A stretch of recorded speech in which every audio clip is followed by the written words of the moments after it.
Hello, welcome back, and we are now in Chapter 3. Chapter 3 is quite a long chapter, so bear with me here. This should probably take us a little while to get through. In this chapter, it covers several different theories of leadership and just mushes them all in there. So we're going to start with trait leadership, and that's the first one we look at. And this was really the idea, and it was the early idea of leadership, that leaders are born. They are not made. You must have certain skills, usually skills that people deemed inherent.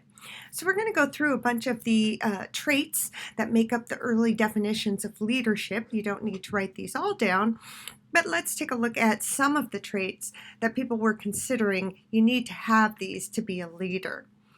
So Stockdale was one of the premier researchers in traits, and he has a book, literally hundreds of pages, all about trait research. But we do see some very interesting traits coming up. And when I talk about traits, it's important that we remember that's born with, nature, not something you learn. And some of these that Stockdale and Mann list certainly are nature. We know that intelligence, for instance, yes, you can learn, but intelligence is highly hereditary. So you see that on both lists. There's also somewhat of the sociability or extroversion that is also highly inherited. So whether you are an introvert or an extrovert, we know that that is about 50% due to your genes. And you can see right at the second one on Mann's list, masculinity. Well, at birth, we don't necessarily have too much control over whether we will be born male or female. So some of these traits really were genetic based. And certainly people said if you don't have them, you can't be a leader. Now, we're going to look at another list of traits and some other issues that go along with these traits. Stockdale came back in 1974 and listed a whole bunch more.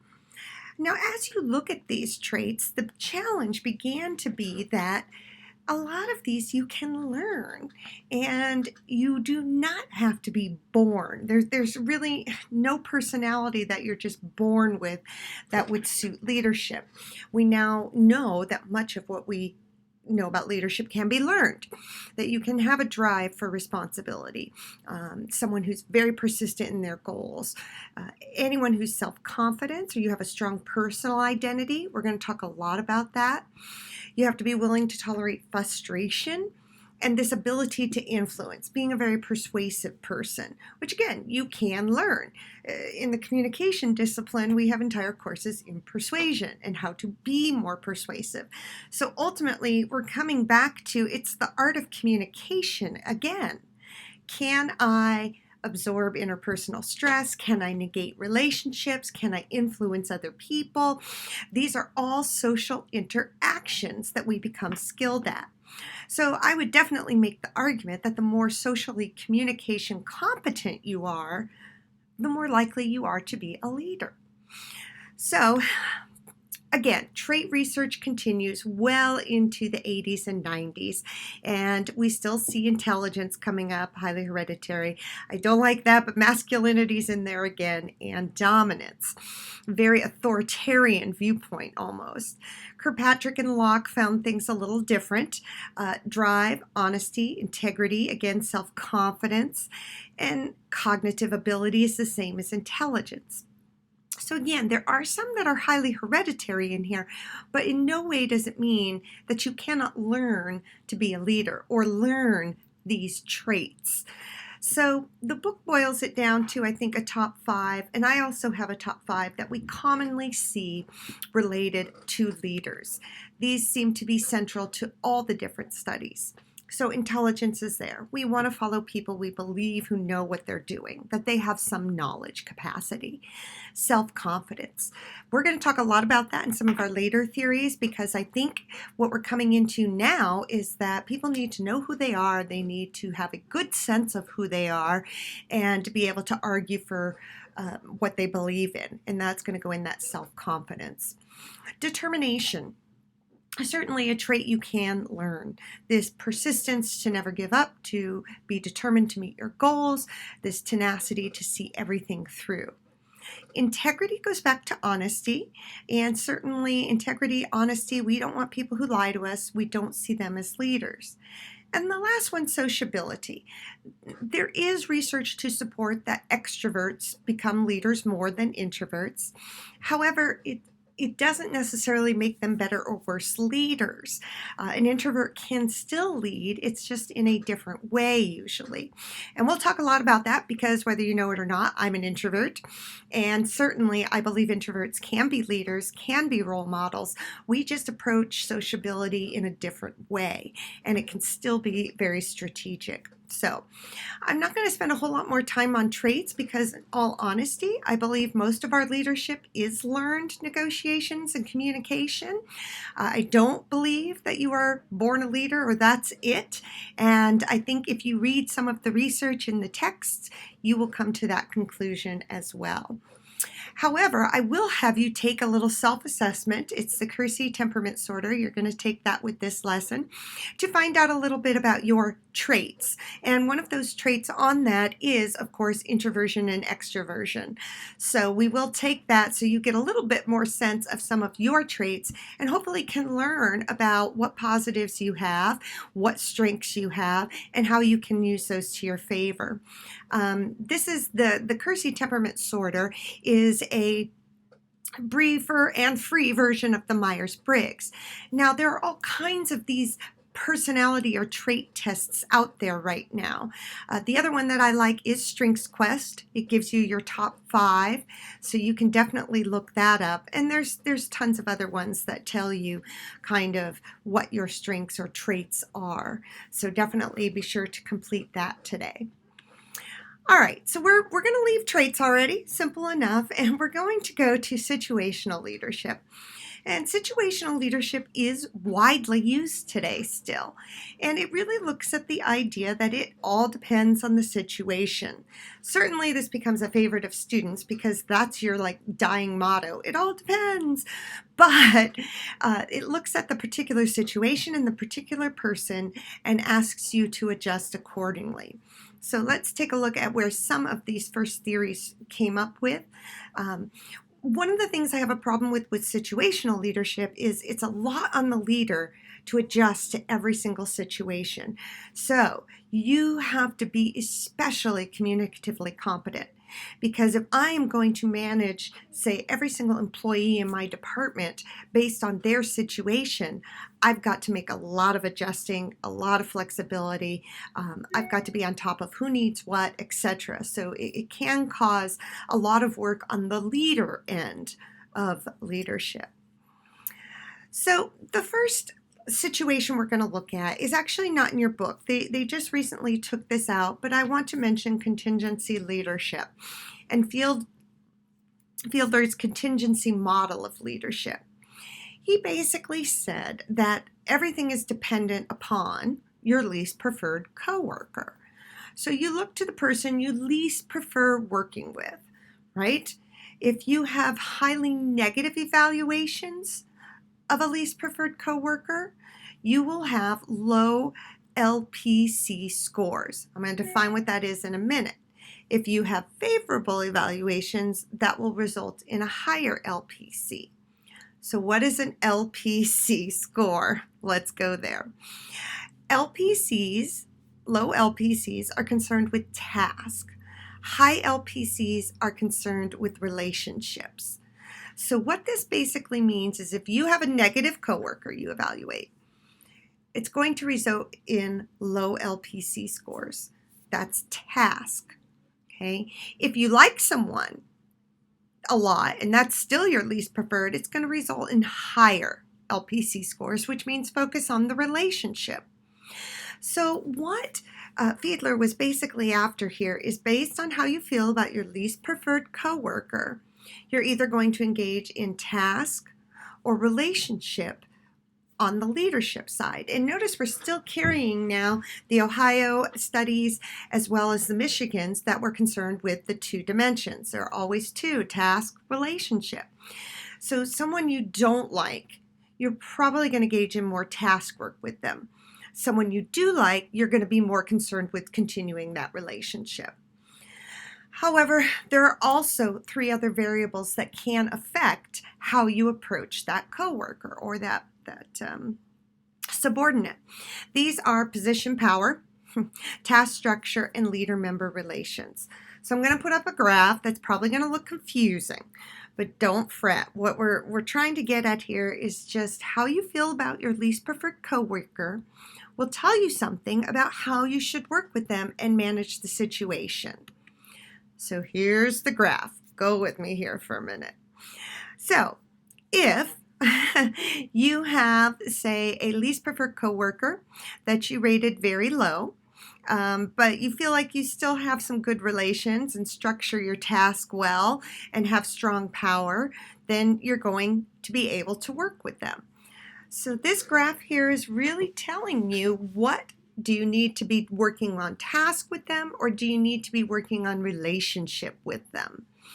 And that will help you define the situation. So, that's path goal. Let's not leave contingency yet. Contingency, again, I know it's a confusing theory.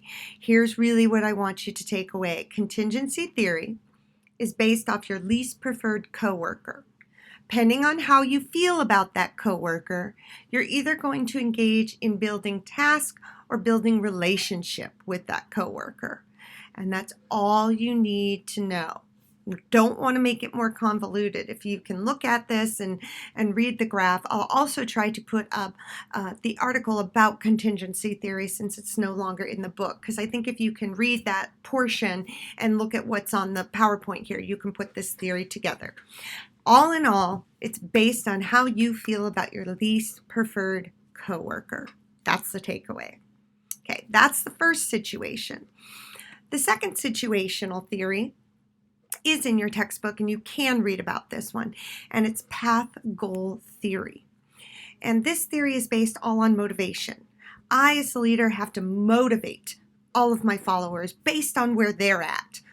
And again, this is where I think this could be just very exhausting for the leader. So this expectancy theory claims that followers are more motivated to be productive when they believe a successful task completion leads to a valuable goal.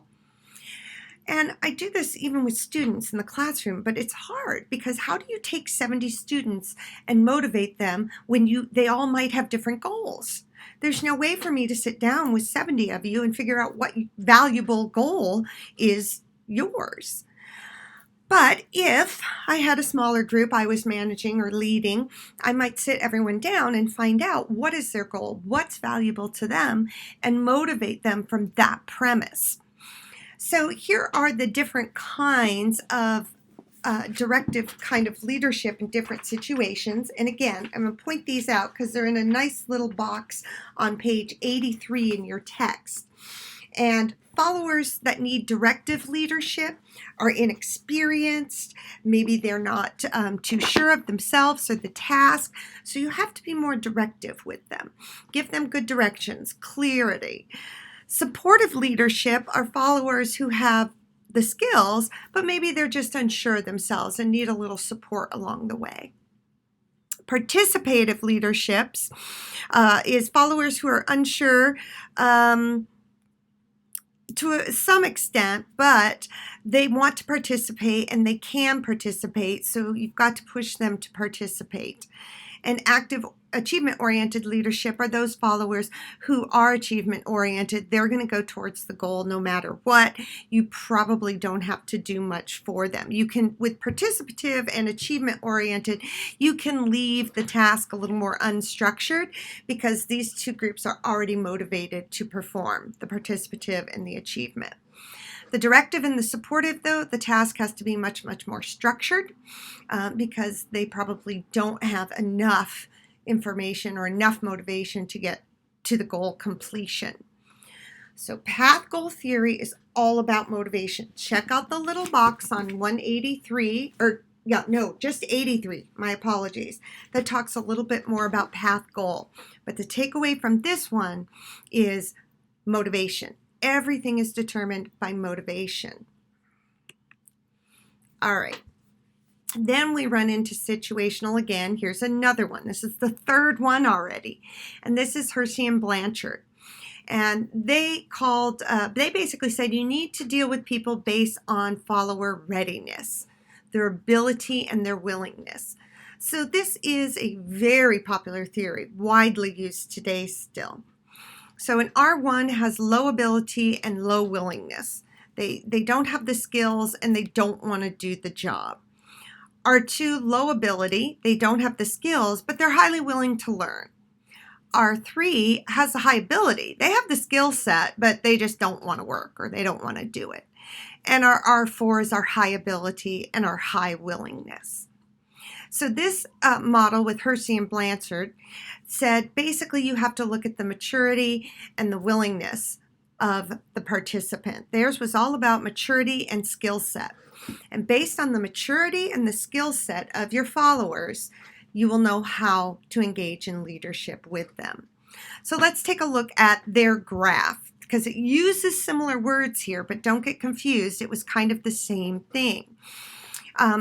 If you have someone who is a D1, which is just developing, a brand new person, they need a lot of task direction. That's why it's high direction, low supportive. Right now, you just got to teach them the skill set. If you go up to the D2, you get into coaching, which is they need both the skill set. They still need the skill set, so you're going to be high directive, but they also need a lot of supportive behavior. Notice then we slip over to the other side of the slope, the 3 and the 4.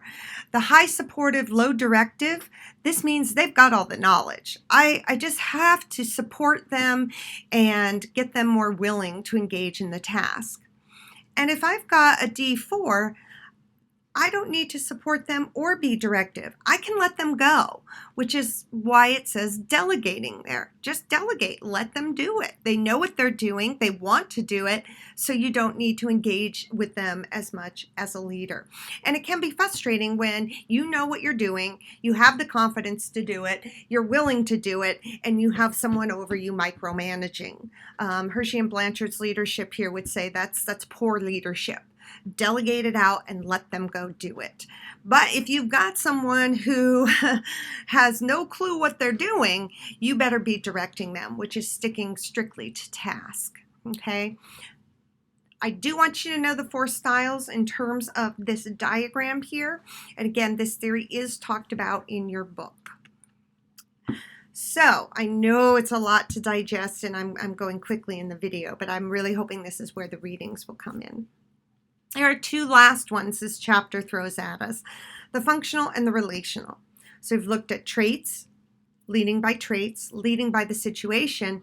Now we're going to look at the functional approach. And this is critical. Okay, the functional approach says it's not, the situation depends on, here's what everything depends on. It depends on the communication roles present in the team or the group among the leaders and followers. It's all about the communication functions. Communication functions. And in order to be successful, you must have 3, really 2, and an absence of 1 type of communication function. So what are those communication functions? Well, you need task functions, and it talks about these in the text. Task functions, and I do want to go there. If you go to page 86, this is where it begins. And they actually list a whole bunch of different task-related roles that you need to play. You need someone to initiate. You need someone to evaluate. If nobody's doing these things communicatively, y'all just sit there and stare at each other. Nothing gets done. So functional is all about what kind of communication do we need to be successful. And certainly we need communication about the task. No one would argue that. What most people forget is that we also need communication functions that deal with the group, that deal, yet again, with the relational.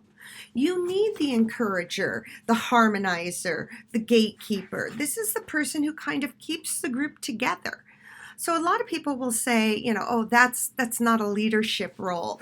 And yet it is. If you're the one who's kind of the encourager or the, I think to some extent, even the humor orientation, you're fulfilling the relational needs of the group. And if you've ever been in a group, and all you did was talk task, it was horrible. And some of you have probably been in a group where all you did was talk about relationships and have fun with your group and never got to task. And Hirakawa's point here is you need both. And the third communication function is what you want to stay away from. We do not want these communication functions in our group. This is the individual, if you will.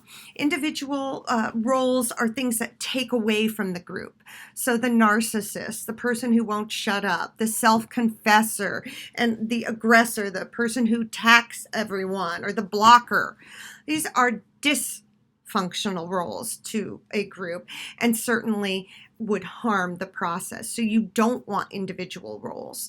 You want task communication, you want group communication, but you don't necessarily want individual self-serving communication in the group.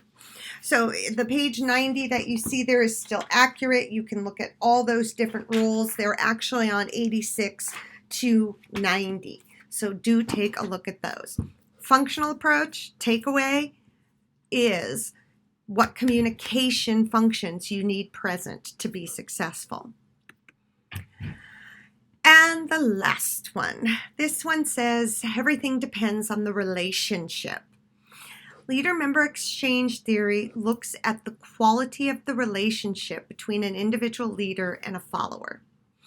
So again, it's situational because I have to look at every individual relationship of all my followers and try to negotiate those relationships for better leadership. So you see here, this is in your text again, high LMX. People want to be a high LMX. Why? Well, there's a lot of positives, and your text lists these out. And they start actually, it's on 96 in this text, I apologize. But people who have a high or a really strong relationship with their leader, they're more productive, they're more satisfied in their jobs, there's less turnover. In other words, there are 3 levels of a relationship you can have. You can be a stranger with the leader, an acquaintanceship, or a partnership. So again, what happens here is we see the relationship coming back in as paramount to leadership. If you don't know who you work for, they're a complete stranger. I've never met the president of SDSU. Don't know who she is. How likely am I to be influenced by her? Probably not much. An acquaintanceship, okay, I know him a little bit better, and that's probably going to help me want to do things and motivate me, but not so much. But what if I have a partnership with my faculty, if I'm a leader? Yeah, if I'm friends with them and I have a good interpersonal relationships with them, my leadership is going to be much, much more influential. That's leader-member exchange theory.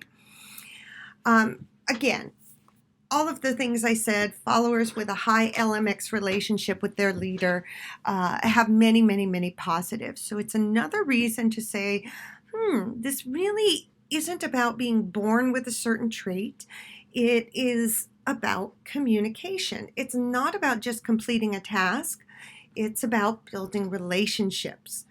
Because I think when you build relationships, that's key to the leadership process. How do we build relationships? Through communication. All right. I think we already talked about that. Don't know why that extra slide was in there. You are good to go. That is chapter 3 in a nutshell. It is a long chapter, I do admit. So definitely take a look at the book, and we'll talk soon.